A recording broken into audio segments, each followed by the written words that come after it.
this is hell on earth for me. The biggest mistake is this new kind of workplace is something that employers do to their employees. They don't involve the employees in the creative process. I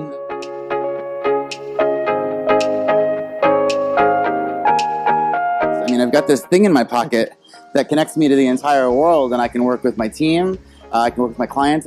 But the beauty of being able to work, I can do all my work from my phone, but I can do important work from my phone means I can be here on the other side of the world, and not just keep an eye on my business, but be contributing to it. Not just know that my community is still there, but actually participate and contribute. In some sense, do you think we're actually working more, because of technology now, or rather, are we getting more output now? That is the double-edged sword of being able to work from anywhere.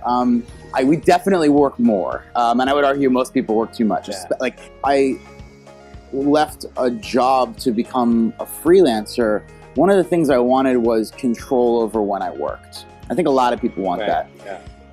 What I didn't know I needed was discipline to actually decide when I'm working and when I'm not. Yeah. Historically, work has always been a place, whether it was, in the fields with farmers. It's always been a physical place to go, and the place indicated that I'm at work. And that's not true anymore. Yeah. And so the barriers are gone, the boundaries are gone. And at the same time, at no point in my education, and I don't think in anybody's education, was there a class that taught you how to create structure without place. Yeah. How to decide when you should be working and when you shouldn't. And there's not a right or wrong answer, but you have to make a choice. But we have these tools and these factors in our lives that have made it really easy to build bad habits. Right. And I'm really curious about what we can do to reverse that and build good habits. Yeah. I mean, you're sensitive about your own habits, and you also said... Try to be. It's hard. I know. And you're also kind of sensitive towards your people working with you. And, you want to make sure that they're getting enough sleep and all of that. Yeah. But the poor guys working in your co-working spaces, the digital nomad sort of. Now, some of them might have left the corporate sort of high-paying job to actually do what they're doing now. Yeah. And when you're working with a large corporate organization, there is always HR, and there are HR policies who sort of take care of your kind of, your sleep protocols and your well-being. And they also ensure that, you're okay, kind of. Who does this in your scenario? Like all these guys who've actually left that, who's going to take care of the social benefits? That's a really good question. I think there is not an answer yet. I don't think that can come from a top-down sort of thing when people are going out on their own. I do think that as more people choose independence, there's a serious need for resources and education and peer support. I think if you're asking where the support comes from, I think it comes from other individuals, other independents, other, even other remote workers. That can include having, a coach. I imagine a coach of some kind whose job it is to help you study and analyze the hours that you work, the hours that you sleep. Someone whose role it is really to care for the mental health. Or maybe not just the mental health, but the whole health of the individual, and say, let's make sure we're looking at your eating habits. Let's make sure we're looking at your sleeping habits. Do you pick up the phone every 15 seconds, even if there's nothing to see there? All the high performance people in the world, we're talking athletes or business people or really anything, they have someone who works alongside them, like a coach to help them analyze what they're doing and make those little tweaks. I don't think there's a single, change that can be made. It's constant improvement, constant self-analysis. Did you see a scenario where we'll actually have probably, digital coaches, or do you think we'll actually have humans? I think, you mean artificial? The way, we've advanced in AI and biotech, we actually might have robots telling us what to do tomorrow. I mean, I think that there are people that think they want that. I'm pretty skeptical. Part of the reason I'm skeptical of general AI anyway is we don't really understand how our brains work. Right. And at the same time, we know that our brains are nuanced and complex.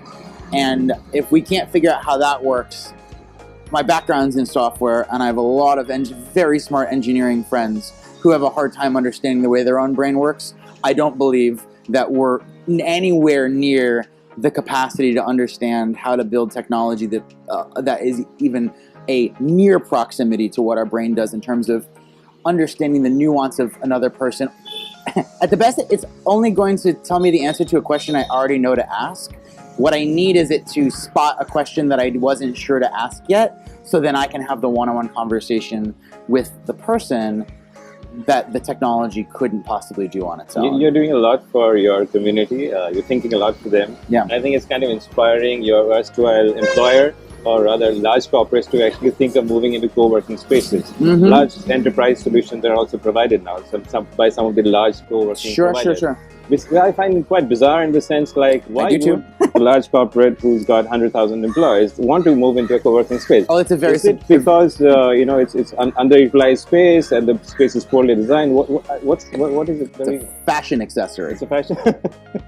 It's a fashion accessory, and these companies want to be seen a certain way that they themselves don't know how to be seen. Right.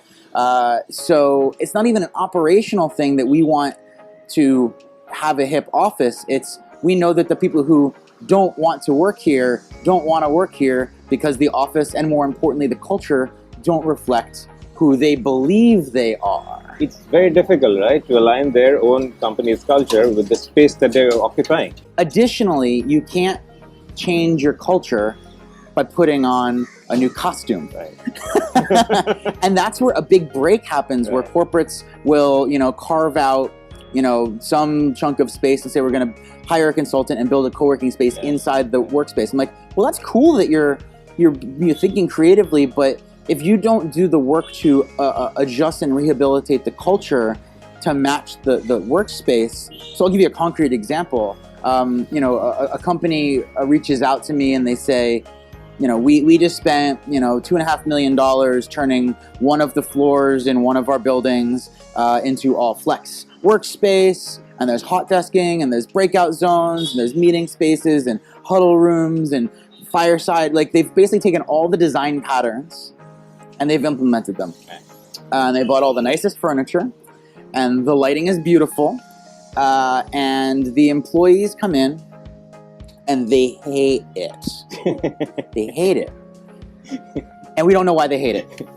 We put in all this work and it's so nice. Why don't they like it? And I go, well, did you tell them how to use it? Did you tell them how it could help them do their work better? Well, we told them that, it's meant to be collaborative. I'm like, that doesn't mean anything. Yeah, I mean, collaboration is, I think, kind of overrated, isn't it? I think that's a really important point. The collaboration isn't inherently a good thing. It is a good thing when it's strategic, but you need to be thinking about who is collaborating, what the outcome of the collaboration needs to be. More importantly, do those people have a built-in desire to collaborate, or maybe worse, do they have a built-in or a need? Yeah. More commonly, do they have built-in reasons to not want to collaborate? And now you've taken people who actively don't want to collaborate and put them in an environment that encourages them to do something that is antithetical to the culture. And I'll tell you why that's so common. You've got the positional, hierarchy within these companies. You also have the invisible hierarchy, right? So you tell me that I'm supposed to collaborate with these people when we're all vying for the same potential promotion. Why would I put my energy into helping them get promoted over me? And that mentality it's both reality, but more importantly, it's the mentality that makes people look at the carbon copy of co-working that's put into all these other corporate environments and go, this is hell on earth for me. You're basically creating moment to moment to moment risk, moment to moment to moment fear. And when people are coming from a place of fear, they are absolutely not going to collaborate. Right.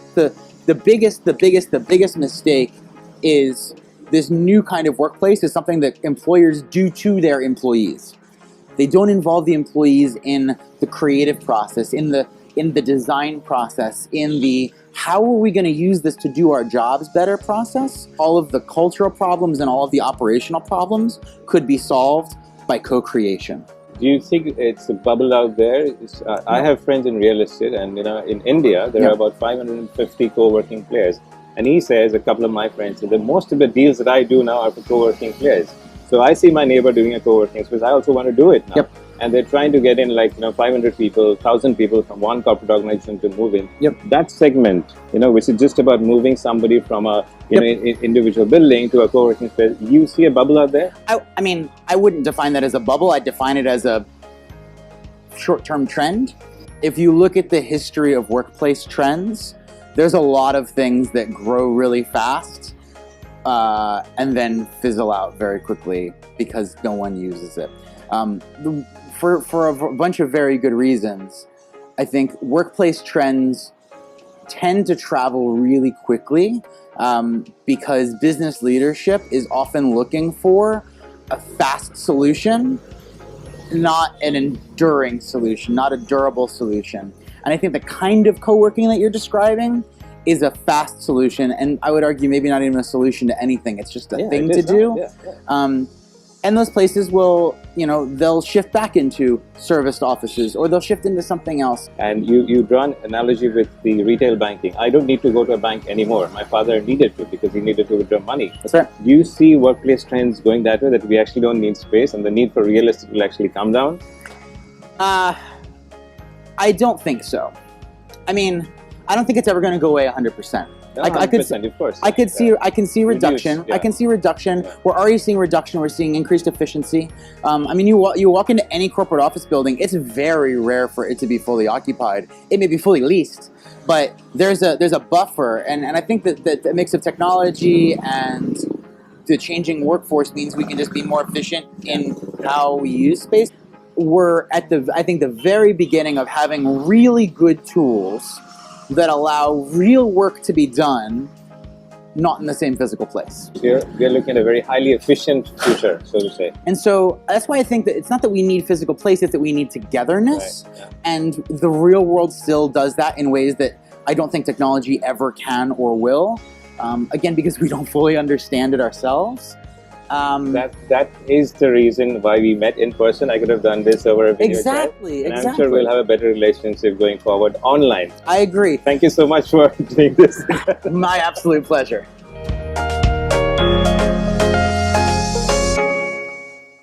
The camera is looking You want me to turn? Yep. A little bit, like that? Yeah. Okay. So it's grown and grown and grown and grown and grown and grown and grown.